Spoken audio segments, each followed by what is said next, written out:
if I ever need to work on it in the future. And then I've stapled it. That plastic, and then your wire will go right through. And then one's gonna come out this side, and I'm gonna run that wire. For me, this is gonna be good right here. Now I have all of them ready. Dokie, if you're here to see some electrical trick, well, you're in the right spot, because today I have a wall right here and I'm building a sound barrier wall in front of it. I need to get this plug. It's a foot back from this new wall. So I need to get it from that wall to this new wall. And then I'm gonna make some more plugs. I'm gonna make 3 out of 1. So come in close. First thing you wanna do is plug something inside the plug that you're gonna be working on before you do all this work that we're about to do and then find out the plug doesn't actually work. I've actually done that before, many years ago. Anyway, this one does work. You can see this light is plugged in and it's on. So now we need to turn the power off. Turn off the main panel breaker or turn off the whole house breaker outside. I have a panel that I can shut the whole house off, or I can go inside the inside panel and shut off this breaker. I'm just gonna shut off the whole house from outside to be safe. First thing I'm gonna do before I turn off the power, actually in my case, is put in these boxes. They just go in with hammer and you just nail them into the studs. I do them at a hammer height, and I'm gonna show you how I put these in. Also, you're gonna need your plugs. I've just got the cheap tamper-proof, they're like child-resistant ones, where you have to stick something in both sides. I think you have to do that in new construction now, but the older houses, like the one that's over there, is just a basic plug. And this one over here is just a basic plug. They're not gonna have the tamper resistant. So I'm gonna go in this whole room with tamper resistant, and I'm gonna show you how I install these 3. This is my first box, and I'm gonna show you how I put it in. I put a hammer up like this to get my height, okay? And on these boxes, there's a little lip on the edge right here. And if you get a box, you'll feel it right here on the edge, and that's to get your spacing for your sheetrock. So, hammer height on the lip, and I'll show you this lip whenever I get them all installed.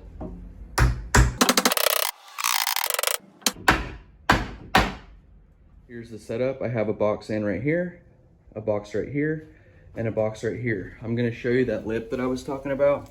There's a lip right here and right here. And that goes against the wood. That way when you're sheetrocking, there's a space right here for your sheetrock. And then it's flat right here, and you can put on your cover, and it's nice and smooth, and the plug's sticking out just like it should be. It's not setting back in the wall or anything like that. So that's all I was talking about, and then you hammer those right into the wood. It's fairly easy. So get those 3 in there. Now that we've got that, you're gonna wanna make sure you have residential wiring and that you have enough to do the project. We know this plug works, so I'm gonna shut off the power. First thing we need to do is we need to remove this screw.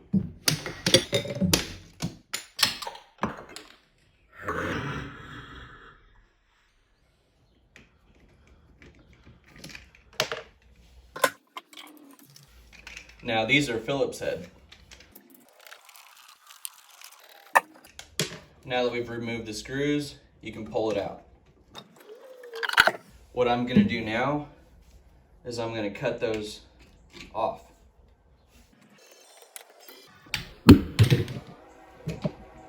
This is removed.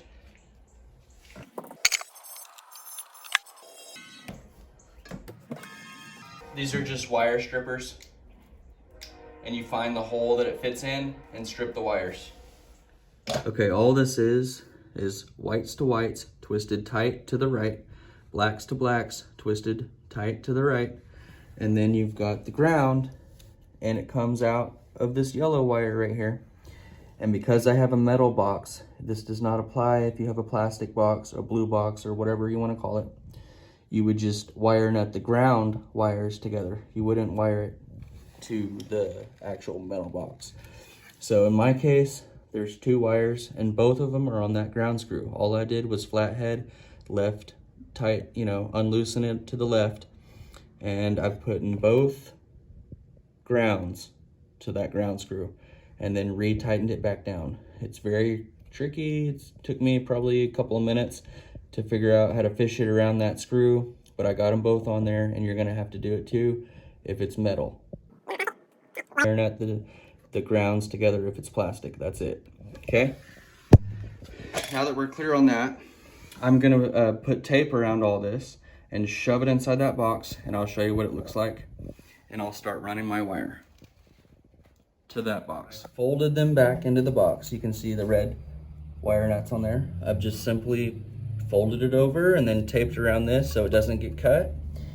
And we're grounded and everything's inside that box. So now it comes out. I've got a service loop, okay? So that if I ever need to work on it in the future, and then I've stapled it all the way down in a straight line. I've got staples holding it down all the way, and it gets down to here, okay? Now, all I'm gonna do down here is I'm gonna take a screwdriver on the back of this box, and I'm gonna take my hammer and pop out those little pieces right there. You can see how they're held together. You gotta break that plastic, and then your wire will go right through. I need one to go in for the power. This is the start of my run here. And then one's gonna come out this side, and I'm gonna run that wire across back this way over the top of that one to that next box right there. So, or wait, this box right here, sorry. And I'll be right back. Now, I've got 2 wires now inside this box. That's because one comes from here. That's our hot wire, starting the run right here. And then we're gonna connect, and it goes out to bring hot to the next box. And then we're gonna bring hot from that one because there's 2 wires, hot one from that box to the next box.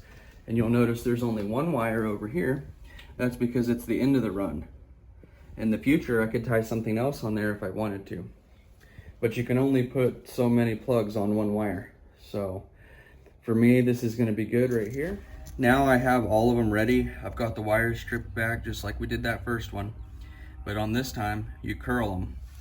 And that's because they're gonna go around these. Unless you do a quick connect, then you can put them on straight and just slide them into the slots. But what I'm gonna do is I like these.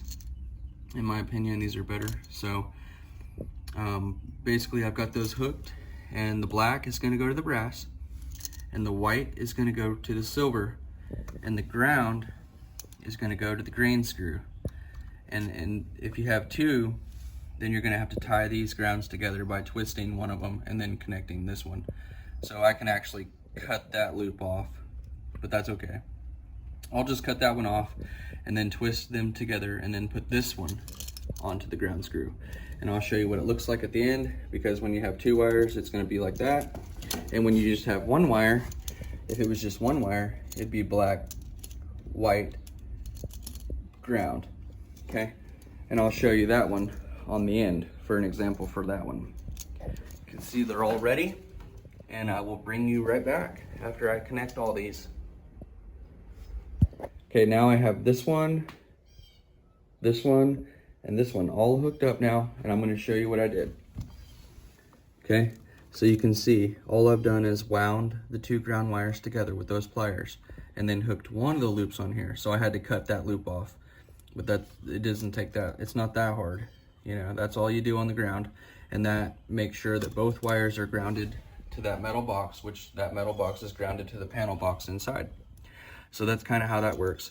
And then the 2 whites are on the silvers, and the 2 blacks are on the brass. These black wires run the heat from that plug over to here, and then we're just tying everything together again. Whites to the silvers, green to the ground. Those are wound together, the 2 grounds, so that they're grounded to that box, which is grounded to the panel. And then we're over here, blacks to blacks, and those blacks run around over here, and we're connecting them to this, blacks to brass. There's only 1 this time because it's the end of the run. See, there's just 1 black, 1 white to the silver, and 1 green to the ground. Okay, now you'll notice on these, there's these little screws right here, these little bolts. They just go inside this on each one of those. So you're gonna push them in place, bend those wires in there, and screw them in. And I'm gonna go ahead and do that, and I'll be right back. I put the top screw in and the bottom screw in down here, and then I've turned the power back on, and you can see there's correct wiring with the 2 on the right lit up. Okay, we've got the service loop, everything's stapled along the back, everything's clean. Service loop coming in, we've got correct wiring here as well. The 2 are lit up on the right. Same thing with the screw at the bottom and the top. We've got a service loop coming out, everything's stapled. running all the way down here. And you can see I have this one in here. There's a plug to this light. It's lit up. We've got the service loops, and remember, everything started right here out of this one single plug that used to be this one right here. An old plug that's been remodeled at some point. It's not the original plug to the house. But anyway, it all started right there, and we've got it all 3 plugs now off of one. And that kind of acts as a junction box back there. Now I'm gonna start this fire protection wall and sound barrier wall. If you like home improvement videos, subscribe to the channel. Like this video if it's helpful in any way, and I'll see you next time.